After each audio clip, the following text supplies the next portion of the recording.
이번에는 소아의 강직성 평발에 대해 알아보겠습니다.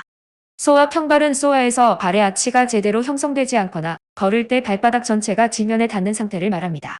평발은 유연성 평발과 강직성 평발 두 가지로 나눌 수 있습니다. 유연성 평발과 달리 강직성 평발은 발에 무게를 싣지 않더라도 아치가 형성되지 않는 상태입니다. 이 경우 근골격계 문제나 선천적 발 기형이 있을 가능성이 큽니다. 발목과 발에 심한 통증을 유발하며 운동 제한이 있을 수 있습니다. 일반적으로 통증은 걷기나 운동 시 악화됩니다. 원인으로 발뼈 사이의 융합, 선천적 기형 또는 외상에 의해 발생할 수 있습니다. 이 경우 비수술적 치료가 우선적으로 시도되며 효과가 없을 경우 수술적 교정이 필요할 수 있습니다.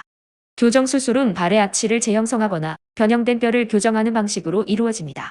발뼈 사이의 융합은 발목과 발의 뼈 사이에 있는 관절 또는 인대 조직이 제대로 분리되지 않고 결합된 상태를 말합니다. 이로 인해 발이 정상적인 움직임이 제한되고 통증을 유발할 수 있습니다. 주로 소아와 청소년에서 발견되며 성장기에 들어서면서 증상이 악화될 수 있습니다. 발뼈 사이의 융합은 선천적으로 발생하는 경우가 많으며 주로 발의 발생 과정에서 뼈가 완전히 분리되지 않아 생깁니다. 발의 주요 뼈들이 유전적인 요인 또는 발달 과정 중의 이상으로 인해 연결되면서 이 상태가 발생할 수 있습니다. 특정 외상이나 염증으로 인해 발생하기도 합니다. 발에는 여러 개의 뼈가 있으며 발뼈 융합은 그 중에서도 특정 부위에서 주로 발생합니다. 주로 문제가 되는 부위는 다음과 같습니다. 종골 주상골 융합은 발 뒤꿈치뼈인 종골과 주상골 사이에서 발생하며 가장 흔한 형태입니다. 거골 종골 융합은 발목을 구성하는 거골과 종골 사이에서 발생합니다. 다른 작은 뼈들 사이에서도 융합이 발생할 수 있지만 위의 두 가지가 가장 흔합니다. 발뼈 융합의 증상은 융합의 정도와 위치에 따라 달라질 수 있으며 성장기 동안 증상이 점진적으로 나타날 수 있습니다. 특히 발목 안쪽에 통증이 있으며 활동 시 통증이 더 심해질 수 있습니다. 발의 움직임이 제한되며 특히 발목을 돌리는 동작이 어려워질 수 있습니다. 발의 아치가 무너지고 평발이 나타날 수 있습니다. 강직성 평발의 원인 중 하나로 걸음걸이에 문제가 생길 수 있습니다. 환자들은 불편함을 덜기 위해 발을 일정한 방식으로 움직여 비정상적인 보행 패턴을 보일 수 있습니다.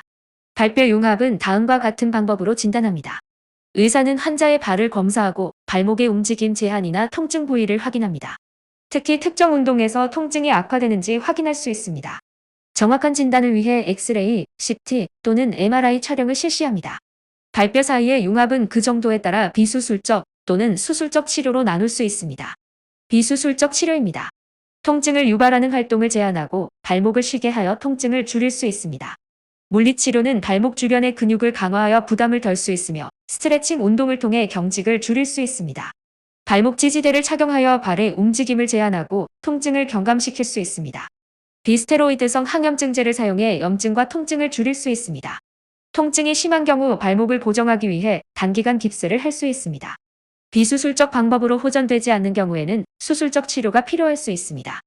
융합 해제 수술은 발뼈 사이에 결합된 뼈 조직을 분리하여 정상적인 움직임을 회복시키는 수술입니다. 뼈를 완전히 융합시켜 통증을 없애는 방법도 있습니다. 이 방법은 발의 움직임을 줄이지만 통증을 경감시킵니다. 적절한 치료를 받으면 대부분의 경우 증상이 완화되며 정상적인 일상 활동이 가능합니다. 비수술적 치료로 증상이 관리되지 않는 경우라도 수술 후 좋은 예후를 기대할 수 있습니다. 특히 어린 나이에 조기 진단과 치료가 이루어질수록 발의 기능을 유지할 가능성이 높습니다. 발뼈 사이의 융합의 유병률은 비교적 낮지만 소아 및 청소년에서 흔히 발생하는 문제 중 하나입니다. 연구에 따르면 전체 인구의 약 1%에서 2% 정도가 발뼈 융합을 가지고 있다고 알려져 있습니다. 남성과 여성 모두에서 발생할 수 있지만 일부 연구에서는 남성에게서 더 자주 나타날 수 있다고 보고하고 있습니다. 발뼈 융합은 주로 청소년기 즈음의 증상이 나타납니다. 이 시기에 뼈가 성숙하면서 융합 부위의 압력이 가해져 통증이나 발 기능에 제한이 발생할 수 있습니다.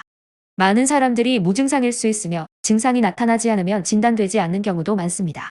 증상이 나타나는 경우는 성인이 된 이후에도 이어질 수 있으므로 평발이나 발목 통증과 같은 문제를 가진 환자들에서 발뼈 융합의 가능성을 고려하는 것이 중요합니다. 이번에는 소아의 강직성 평발에 대해 알아보았습니다.